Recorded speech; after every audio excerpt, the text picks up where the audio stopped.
जय हिंद दोस्तों, हमारे यूट्यूब चैनल में आप लोग को स्वागत है। तो आज का हमारा सेशन एसएससी जीडी से रिलेटेड होने वाला है। जैसे कि आप लोग को पता होगा कि अभी एसएससी जीडी का एग्जाम चल रहा है।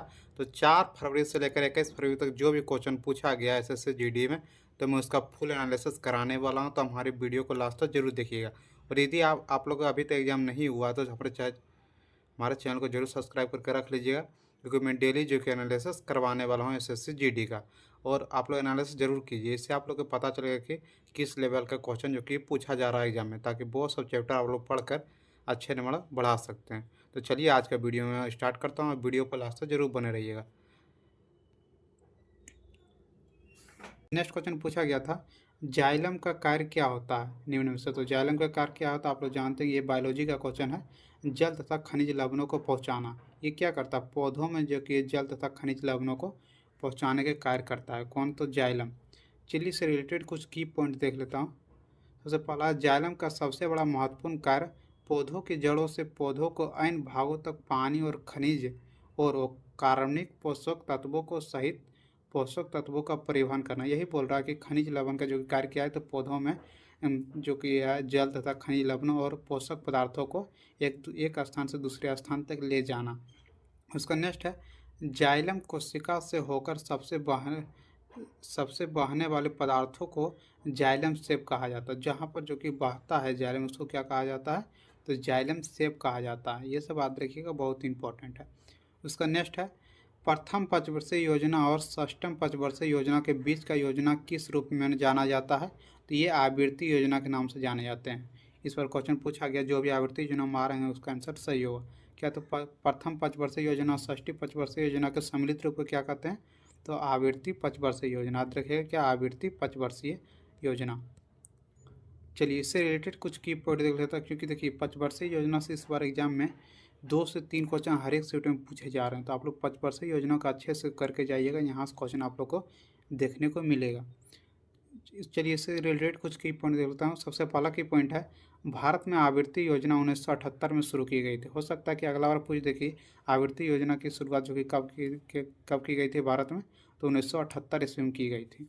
उसका नेक्स्ट की पॉइंट है, आवृत्ति योजना और अवधारणा को मुनार मॉडल ने बनाया था। इसको कौन बनाया था? तो मुनार मॉडल ने जो कि आवृत्ति योजना को बनाया था।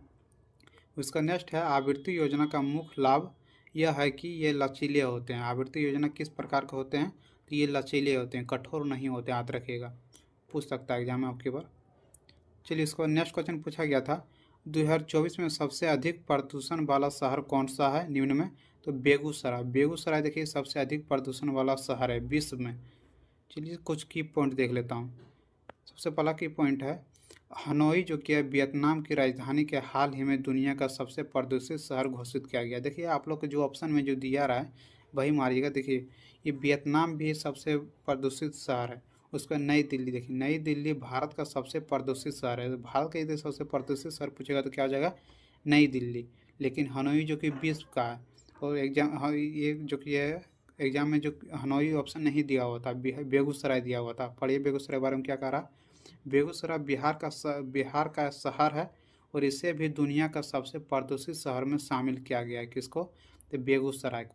यदि हनोई नहीं दिया रहा है तब क्या मारिएगा? बेगूसराय।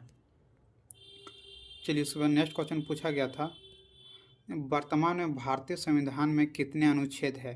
तो वर्तमान में भारत में जो कि है 448 अनुच्छेद है। आप लोग सोचते हैं कि 395 अनुच्छेद, तो देखिए ये 395 मूल संविधान में जो कि 395 अनुच्छेद है। लेकिन हर एक संशोधन में जो कि एक एक क्या होता है, अनुच्छेद बढ़ जाता है। तो अभी तक 100 अनुच्छेद 100 से प्लस हो चुका है, और इसमें 448 जो कि अनुच्छेद कुल हो चुके हैं। यदि मूल संविधान में पूछ देगा तो 395, और ऐसे यदि पूछेगा तो 448। उसका चलिए इससे रिलेटेड कुछ की पॉइंट दे लेता हूँ। सबसे पहला है, संविधान के मूल पाठ में 22 भागों और 8 अनुसूचियों में 395 अनुच्छेद शामिल है। कितने अनुच्छेद शामिल है? 395 अनुच्छेद। लेकिन यदि मूल संविधान में नहीं देखे, यदि इसी तरह पूछ दे तो कितना होगा? 448। उसका नेक्स्ट की पॉइंट है, संविधान भारत का सर्वोच्च कानून है। संविधान क्या है? भारत का जो कि सर्वोच्च कानून कौन सा है? तो संविधान है। संविधान से बड़ा जो कि कोई भारत में कानून नहीं है। उसका नेक्स्ट की पॉइंट है, भारत का संविधान दुनिया का सबसे बड़ा संविधान है। दुनिया का सबसे बड़ा संविधान कौन सा है? तो भारत का संविधान है। उसका नेक्स्ट की पॉइंट है, भारतीय संविधान 26 जनवरी 1950 को लागू किया गया था। देखिए ये क्वेश्चन पूछ सकता है आगे कि भारतीय संविधान को कब लागू किया गया था, तो 26 जनवरी 1950 को। ये सब क्वेश्चन याद रखिएगा, बहुत ही इंपॉर्टेंट है, बहुत बार एग्जाम पूछा जाता। चलिए इसका नेक्स्ट क्वेश्चन पूछा गया था, खो खो चैंपियनशिप 2023-24 का फाइनल किस स्टेडियम में आयोजित किए गए थे। ये इंदौर गांधी इंडोर स्टेडियम जानते हैं आप लोग, नई दिल्ली में, इसी में जो कि खो खो चैंपियनशिप 2023-24 का स्टेडियम में आयोजित किए गए थे। किस स्टेडियम में, तो इंदिरा गांधी इंडोर स्टेडियम। वो कहाँ है इंदिरा गांधी इंडोर स्टेडियम, तो नई दिल्ली में। जो भी इसका आंसर मारेंगे उसका आंसर सही होगा। चलिए इसका नेक्स्ट क्वेश्चन पूछा गया था, मुख्यमंत्री बाल आशीर्वाद योजना का इसका मुख्यालय किसके नाम पर घोषित किया गया। जो मुख्यमंत्री बाल आशीर्वाद योजना हो, वो इसका मुख्यालय जो कि किसके नाम पर घोषित किया गया, तो बाल विकास के ऊपर। किसके ऊपर, बाल विकास के ऊपर। इसी टाइप का कुछ क्वेश्चन था, लेकिन इसका आंसर बाल विकास के ऊपर होता। आप लोग देख लीजिएगा कि इसका आंसर, इसका क्वेश्चन क्या था मूल रूप से, क्वेश्चन इसी तरह था। उसको नेक्स्ट क्वेश्चन पूछा गया था, 2011 के जनगणना के अनुसार भारत का जनसंख्या घनत्व कितना है, तो 382 प्रति वर्ग किलोमीटर है। 2011 की जनगणना के अनुसार जनसंख्या घनत्व क्या है भारत का, तो 382 प्रति वर्ग किलोमीटर, मतलब 1 किलोमीटर के अंतर्गत जो कि 382 लोग रहते हैं भारत में। उसका नेक्स्ट है, इसका की पॉइंट कुछ देख लेता हूँ जो आपके एग्जाम बार बार पूछे जाते हैं। पहला, 2011 के जनगणना के अनुसार 382 भारत की जनसंख्या का घनत्व था। कितना था, 382, जो कि जनसंख्या घनत्व था, जो आपको आप लोग बताए हैं पहले। उसको देखिए नेक्स्ट की पॉइंट है, जनगणना 2011 भारत के 15वें जनगणना है और आज़ादी के बाद 7वीं। देखिए यदि पूछेगा कि जनगणना जो 2011 में हुआ था वो भारत का क्या जनगणना है, तो 15वें जनगणना। यदि पूछेगा आज़ादी का क्या जनगणना, आज़ादी के बाद, तो 7वां जनगणना जो कि आज़ादी के बाद का जनगणना है। उसके बाद नेक्स्ट की पॉइंट है, पहली जनगणना भारत में 1872 ईस्वी में हुआ था। पहली बार जो कि भारत में जनगणना कब हुआ था, तो 1872 ईस्वी। ये याद रखिएगा, बहुत बार ये क्वेश्चन पूछा जाता है कि पहले बार जनगणना भारत में कब हुआ था, तो 1872 ईस्वी में हुआ था। चलिए इसका नेक्स्ट क्वेश्चन पूछा गया था, फिल्म RR के लेखक कौन है। आप लोग देखेंगे कि जो फिल्म RR है उसका लेखक कौन है, तो विजेंद्र प्रसाद है। कौन है, विजेंद्र प्रसाद। तो जो भी इसका आंसर मारेंगे विजेंद्र प्रसाद, उसका आंसर सही है। चलिए उसका नेक्स्ट क्वेश्चन पूछा गया था आज का, 2011 के जनगणना के अनुसार भारत में सबसे कम बाल लिंगानुपात वाला राज्य कौन सा है, तो बाल लिंगानुपात वाला राज्य जो कि हरियाणा है। सबसे कम लिंगानुपात बाल वाला कौन सा है, तो हरियाणा है। चलिए इसको नेक्स्ट की पॉइंट देख लेता हूँ कुछ जो आपके एग्जाम में पूछा जा सकता है। उच्चतम बाल लिंगानुपात वाला राज्य अरुणाचल प्रदेश है। उच्चतम बाल लिंगानुपात वाला राज्य कौन सा है, तो अरुणाचल प्रदेश। और कम पूछेगा तो क्या हो जाएगा, हरियाणा। यहाँ पर जो कि 972, 1000 पुरुष 1000 जो कि है बालक पर कितना, 972 जो कि है बाल की है। याद रखिएगा, बहुत ही इंपॉर्टेंट है।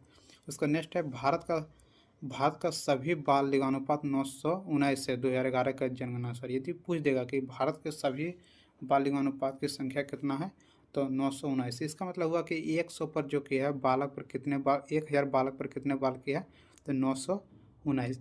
इसका मतलब यही हुआ कि 1000 पुरुष पर 919 महिलाएं हैं। चलिए उसका नेक्स्ट क्वेश्चन पूछा गया था, अनुच्छेद 1 निम्नलिखित में से किससे संबंध है। अभी आप लोग बताएं, अनुच्छेद 1 में जो पहला क्वेश्चन पूछा गया था, अनुच्छेद 1 किससे संबंधित है, राज्य तथा संघ क्षेत्र से। चलिए उसका नेक्स्ट क्वेश्चन पूछा गया था, प्रधानमंत्री रोजगार योजना की शुरुआत कब हुई थी, तो 1993 में। प्रधानमंत्री रोजगार योजना की शुरुआत कब हुई थी, तो 1993 ईस्वी में हुआ था। उसका नेक्स्ट क्वेश्चन है, भारत के 5 वर्षीय योजना को अंतिम स्वीकृति निम्नलिखित में से किसके द्वारा दी गई थी, तो राष्ट्रीय विकास परिषद के द्वारा जो कि भारत के 5 वर्षीय योजना का अंतिम स्वीकृति दी गई थी। किसके द्वारा, तो राष्ट्रीय विकास परिषद के द्वारा। उसका अगला क्वेश्चन है, दलखाई किस राज्य का महत्वपूर्ण लोक नृत्य है, तो दलखाई जो कि उड़ीसा राज्य का महत्वपूर्ण लोक नृत्य है। किस राज्य के, तो उड़ीसा राज्य के जो कि दलखाई महत्वपूर्ण लोक नृत्य है। चलिए उसका नेक्स्ट क्वेश्चन पूछा गया था, भारत के जीडीपी के गणना के लिए कौन सी संस्था उत्तरदायी है, तो भारत के जीडीपी के जनगणना के लिए जो कि है केंद्रीय सांख्यिकी कार्यालय जो भारत में जीडीपी होता है। जय हिंद दोस्तों, हमारे यूट्यूब चैनल अभय जी के ट्रिक में आप लोग का स्वागत है। तो आज का हमारा सेशन एसएससी जीडी से रिलेटेड होने वाला है। आज 11 फरवरी का सेकंड शिफ्ट में जो भी क्वेश्चन वीडियो में पूछे गए हैं तो मैं उन सभी क्वेश्चन का एनालिसिस कराने वाला हूं। तो हमारे वीडियो को लास्ट तक जरूर देखिएगा। इससे आप लोग को पता चलेगा कि किस टॉपिक से कितना क्वेश्चन पूछा जा रहा, ताकि इन टॉपिक को आप लोग अच्छे से पढ़कर अच्छे नंबर ला सकते हो। तो चलिए आज का वीडियो में स्टार्ट करता हूँ। पूछा गया था बांग्लादेश अपना स्वतंत्र दिवस कब मनाता है। मतलब इसका मतलब क्या हुआ, बांग्लादेश स्वतंत्र कब हुआ था? तो 26 मार्च 1947 को हुआ था ना। तो बांग्लादेश जो कि अपना स्वतंत्र दिवस कब मनाता है? 26 मार्च को मनाता है। कब मनाता है? 26 मार्च को। ये क्वेश्चन इस बार एग्जाम में पूछा गया था फर्स्ट सिटिंग में कि बांग्लादेश अपना स्वतंत्र दिवस कब मनाता है। तो 26 मार्च को जो कि बांग्लादेश अपना स्वतंत्र दिवस मनाता है। चलिए इससे रिलेटेड कुछ की पॉइंट देख लेता हूँ, ताकि यदि अभी यदि आप लोग का एग्जाम नहीं हुआ है तो ये सब क्वेश्चन पूछा जा सकता है। सबसे पहला की पॉइंट है, बांग्लादेश 26 मार्च 1971 को आज़ाद हुआ था। देखिए बांग्लादेश कब आज़ाद हुआ था? 26 मार्च 1971 को। इसलिए जो कि 26 मार्च को क्या माना जाता है? स्वतंत्रता दिवस मनाया जाता है। ये क्वेश्चन इस बार एग्जाम में पूछा गया। हो सकता है अगला सीट में ये क्वेश्चन पूछ दे कि बांग्लादेश जो कि कब आज़ाद हुआ था। तो 26 मार्च 1971 ईस्वी को हुआ था।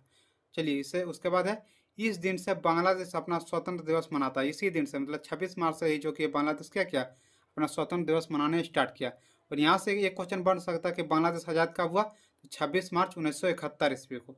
ये क्वेश्चन याद रखिएगा, बहुत ही इंपॉर्टेंट है। यदि आप लोग का अभी तक एग्जाम नहीं हुआ तो ये क्वेश्चन पूछा जा सकता है। चलिए इस नेक्स्ट की पॉइंट है, 25 मार्च 1971 को बांग्लादेश को पाकिस्तान से आज़ाद की घोषणा मिली। देखिए पहले बांग्लादेश किसका हिस्सा था? पाकिस्तान के हिस्सा था। लेकिन ये जो कि पूर्वी और पश्चिमी बांग्लादेश पाकिस्तान टूटा, तो पूर्वी पाकिस्तान क्या हो गया? बांग्लादेश के रूप में बन गया। तो ये कब जो कि हुआ था? तो 25 मार्च 1971 को। 25 मार्च 1971 को जो कि घोषणा किया गया, पाकिस्तान से आज़ादी मिल गया। किसको? तो बांग्लादेश को। और मनाता है स्वतंत्र दिवस कब? तो 26 मार्च को। ये क्वेश्चन यहाँ से पूछ सकता है कि बांग्लादेश जो कि पाकिस्तान से आज़ाद कब हुआ था? तो 25 मार्च 1971 ईस्वी को। याद रखिएगा, ये सब क्वेश्चन एग्जाम में बन सकता है, बहुत ही इंपॉर्टेंट है।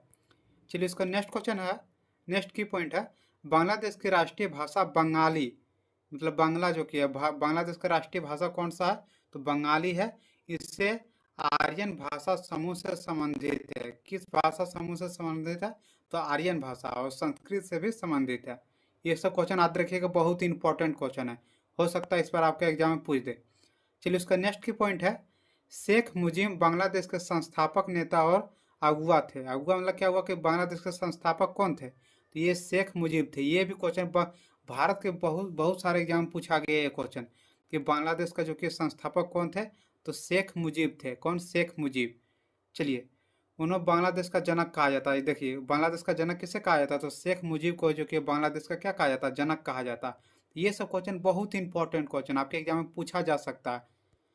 चलिए उसका नेक्स्ट क्वेश्चन पूछा गया था आज का, किस वेद में सबसे पुरानी वेद संस्कृति के बारे में जानकारी दी गई? तो सबसे पुरानी संस्कृति के बारे में जो कि ऋग वेद में दिया गया। आप लोग जानते हैं कि सबसे जो कि है पुरानी वेद कौन सा है? तो ऋग वेद है। और ऋग वेद में ही पुरानी वेद संस्कृति के बारे में जानकारी दिया गया है। तो ये क्वेश्चन जो कि आज का आप लोग के एग्जाम में पूछा गया था।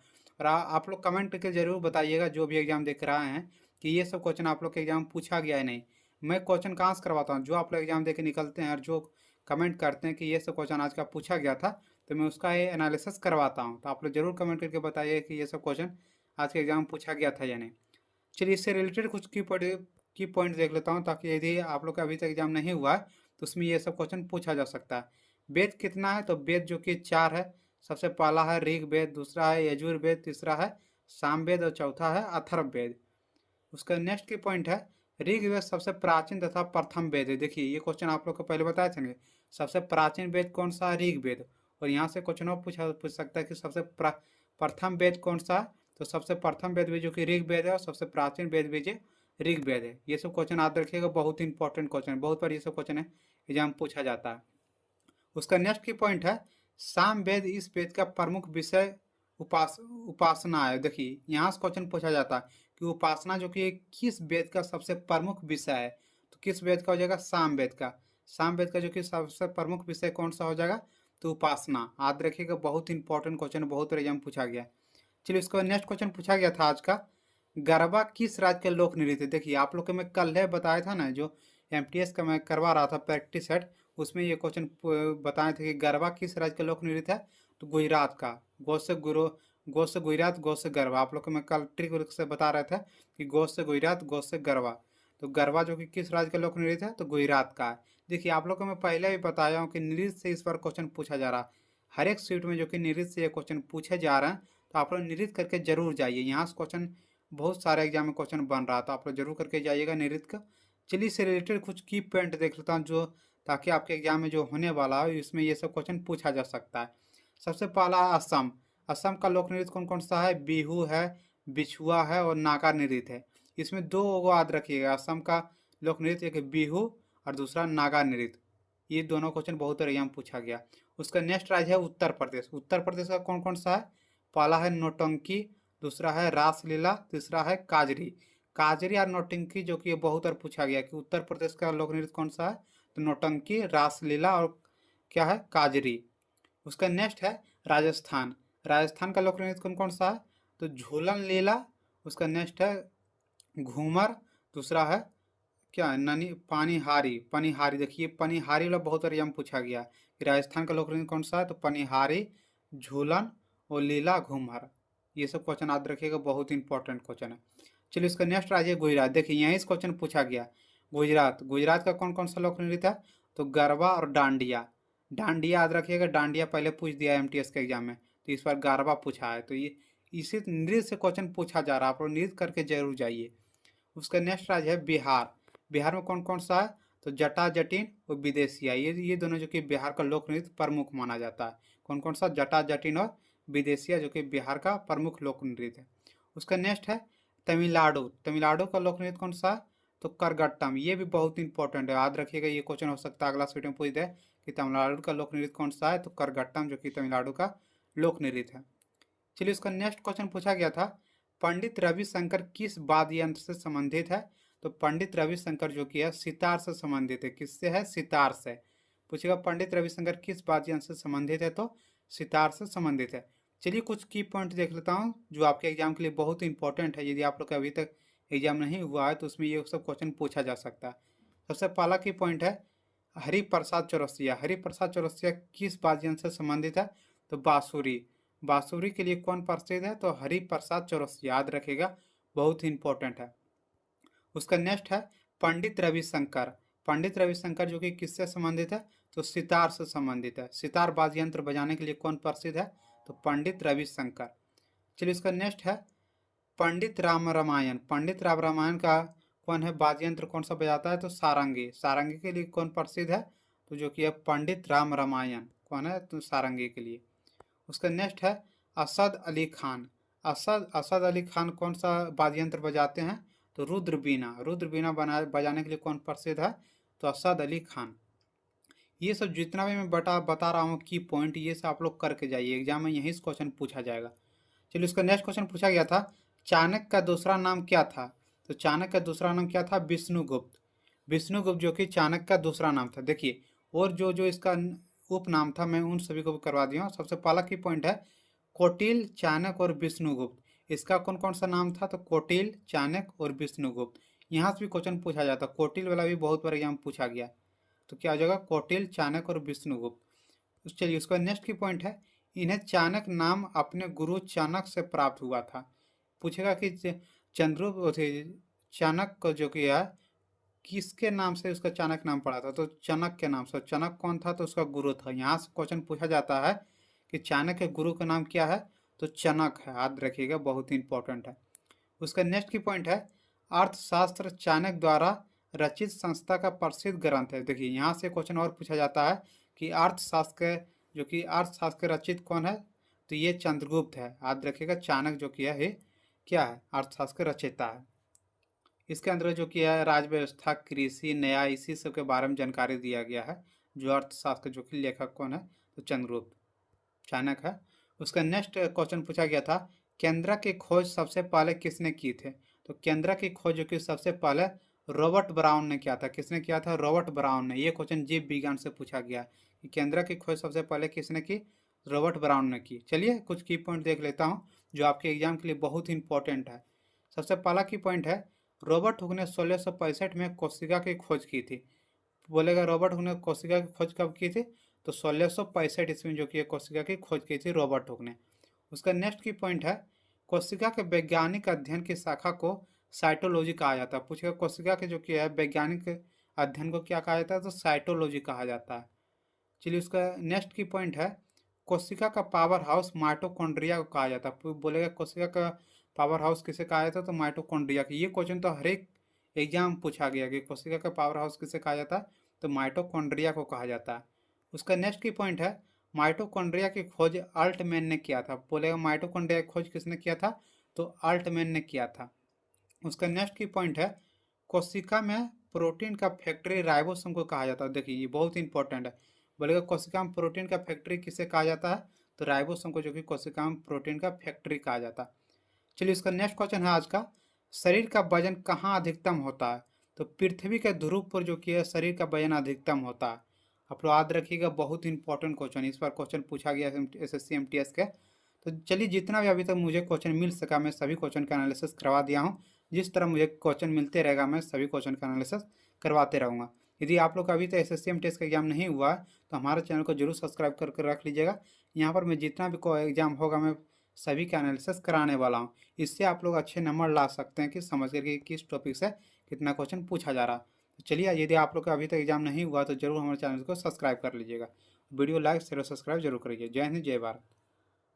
वाला क्वेश्चन, भारतीय संविधान का अनुच्छेद 32 जो कि किससे संबंधित है, तो अनुच्छेद 32 जो कि संवैधानिक उपचार के अधिकार के लिए संबंधित है। किसके लिए, संवैधानिक उपचार का अधिकार के लिए। जो भी इसका आंसर में आ रहे होंगे इसका आंसर सही होगा। चलिए इससे रिलेटेड कुछ महत्वपूर्ण अनुच्छेद देख लेता हूँ जो आपके एग्जाम में बार बार पूछे जाते हैं। सबसे पहला अनुच्छेद 1 क्या है, तो भारत राज्यों का संघ है। अनुच्छेद 1 क्या कहता है कि भारत जो कि राज्यों का संघ है।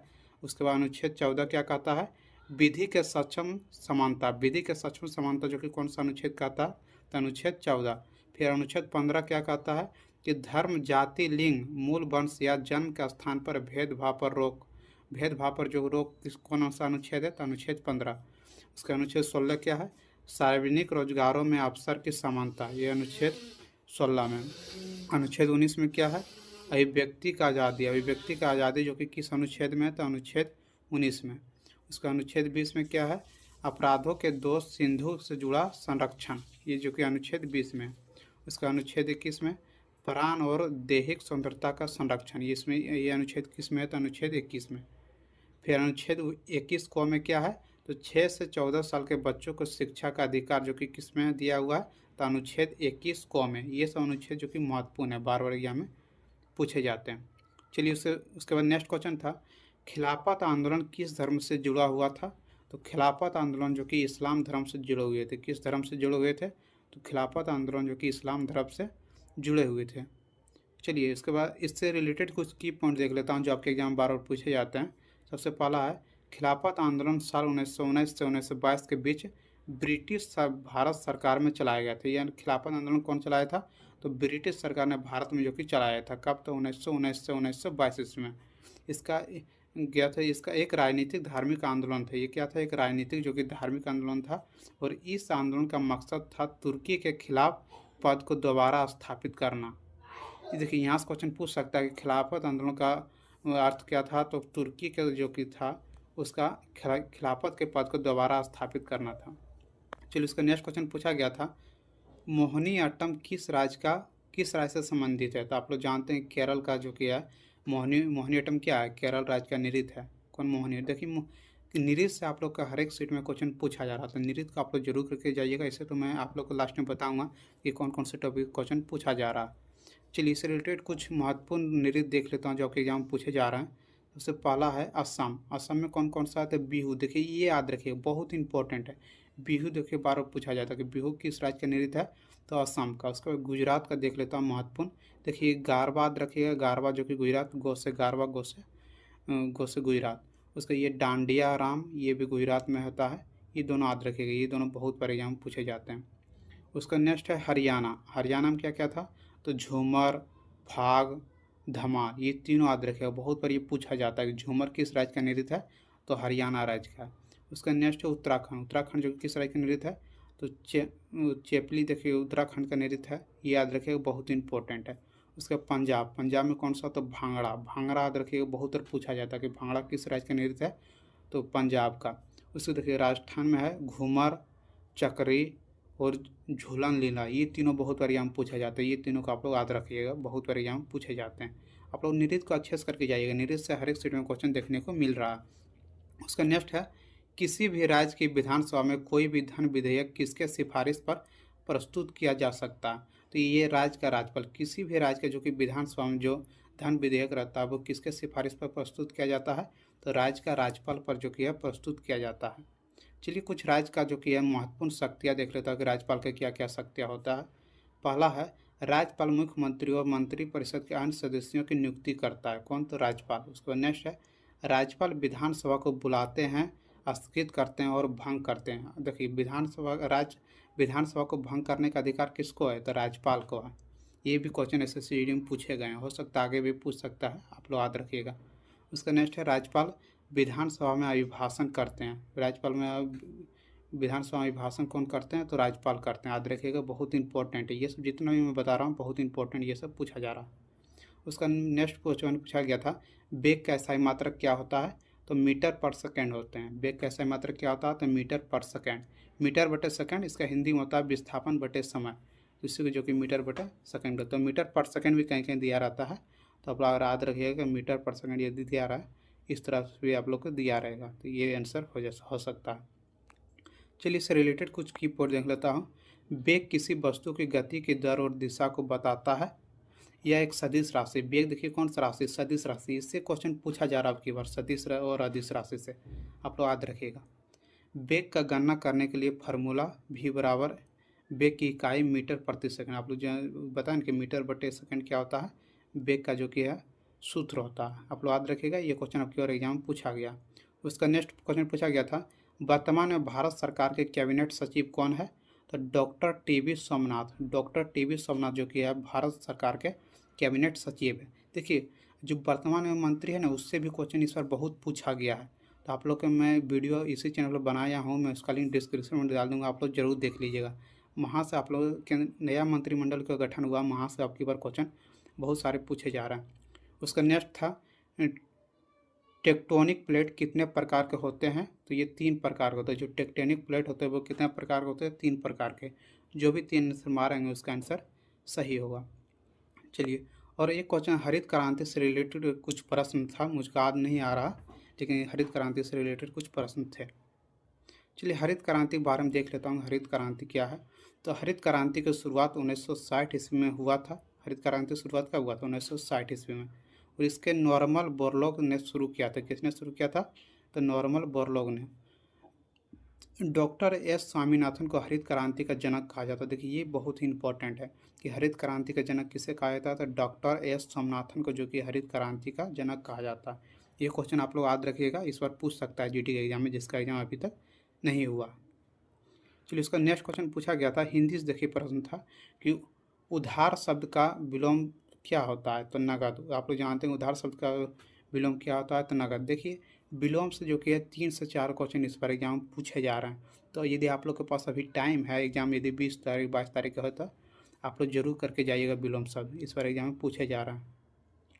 उसका नेक्स्ट क्वेश्चन पूछा गया था, उत्कर्ष का विलोम शब्द क्या होता है, अपकर्ष। देखिए उत्कर्ष का भी विलोम शब्द पूछा गया कि उत्कर्ष का विलोम शब्द क्या है, तो अपकर्ष है। इस बार विलोम शब्द से क्वेश्चन पूछे जा रहे हैं, 3 से 4 क्वेश्चन, तो आप लोग विलोम शब्द को जरूर कर लीजिएगा।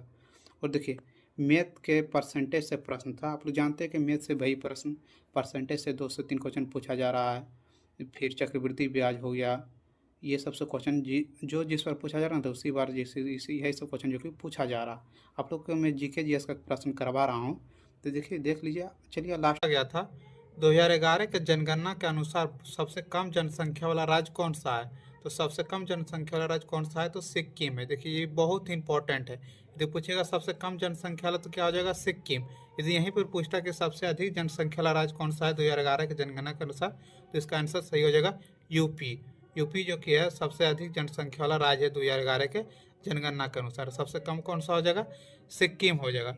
ये देखिए अब की बार जो कि है जनगणना से 1 से 2 क्वेश्चन हर एक सीट में पूछा जा रहा है, तो आप लोग जनगणना को अच्छे से तैयार कर लीजिएगा, यहाँ से आप लोग का क्वेश्चन पूछा जा रहा है। चलिए उसका नेक्स्ट क्वेश्चन पूछा गया था, प्रथम पंचवर्षीय योजना का मुख्य उद्देश्य क्या था। जो प्रथम पंचवर्षीय योजना था उसका मुख्य उद्देश्य क्या था, इसका सही आंसर हो जाएगा कृषि विकास करना।